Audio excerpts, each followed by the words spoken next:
Slivers of light appear, a postage stamp in the vast Pacific. As soon as we landed, it felt like we tumbled down the rabbit hole into a curious wonderland. There are so many birds on the atoll, we could only get here after dark, once they'd settled down for the night.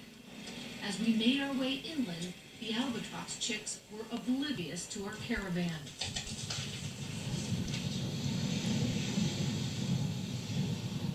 But by daybreak, it seemed like we'd found paradise, a tiny atoll surrounded by turquoise waters.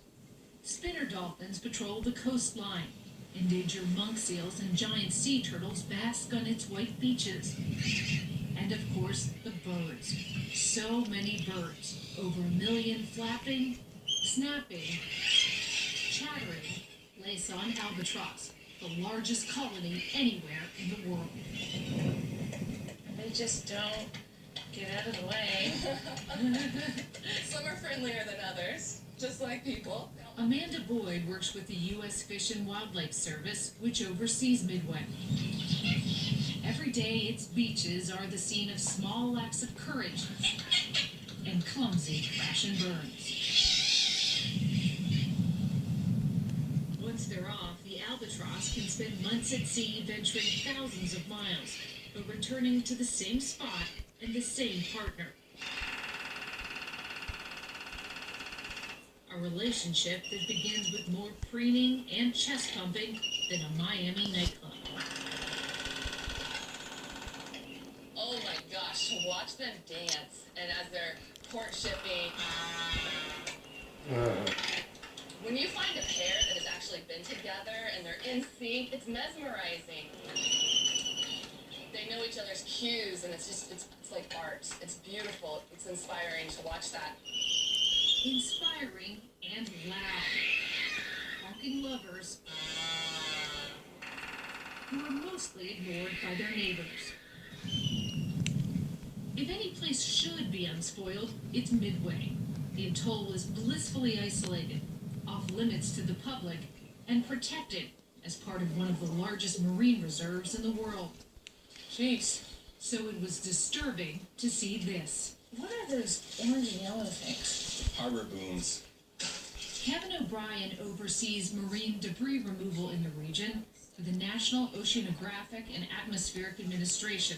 Hundreds of tons of plastic have been retrieved from Midway in the last 2 decades. He showed us this year's pile, a veritable department store of discarded debris.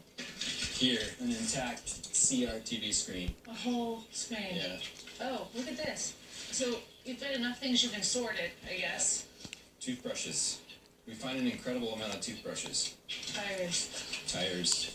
These can be dangerous because the young monk seals often will get curious and stick their snout into these eel cones. Sometimes we'll find jugs full of chemicals with the lid still on, which we have to treat pretty carefully because we're never sure what's in it. The label's gone. And we found car bumpers, motorcycle helmets, firemen's helmets, golf clubs, bowling balls. All this trash ends up here because Midway sits at the edge of the Great Pacific Garbage Patch, a vast ocean whirlpool that draws in plastic from coastlines around the world. Kevin O'Brien has been coming to Midway for a decade to survey and retrieve the debris. This is some of what he hauled away last month. These nets are almost always made of some sort of plastic. Once they've been weathered in the environment, they can become very brittle. Whoa. And can easily break down into microplastics. So this looks like it's breaking apart and going away. Right. But it's not. But it's not.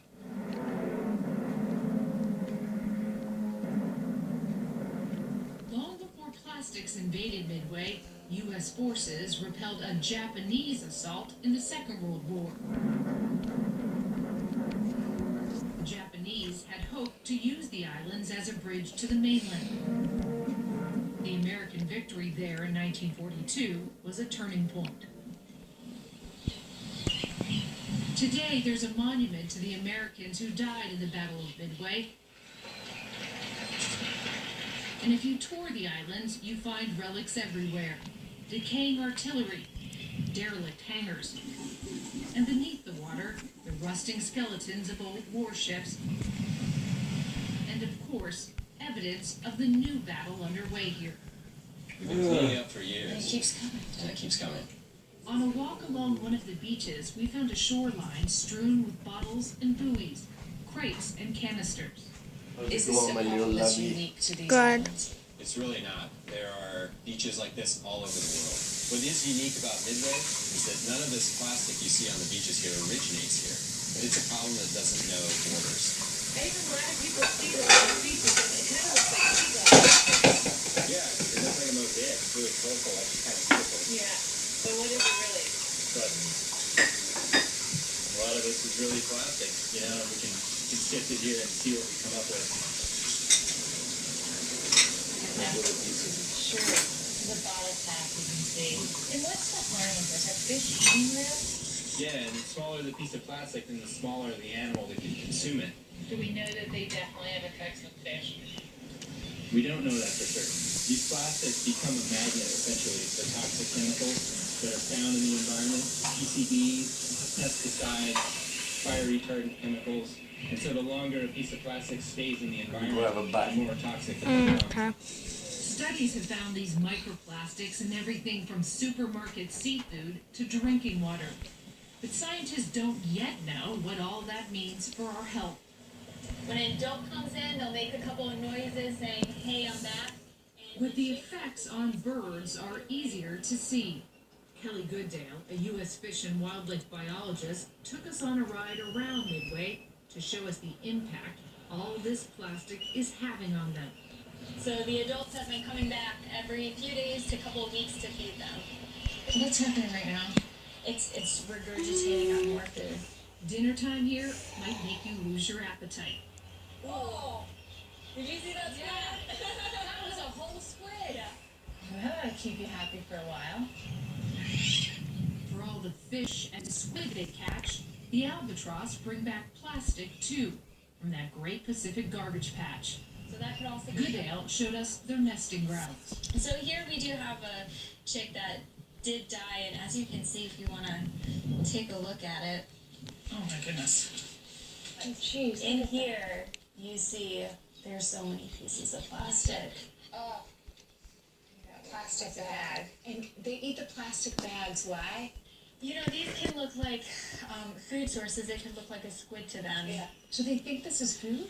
They do think it's food, and you know, flying fish, they can lay eggs on floating debris, and so they will absolutely lay eggs on pieces of floating plastic.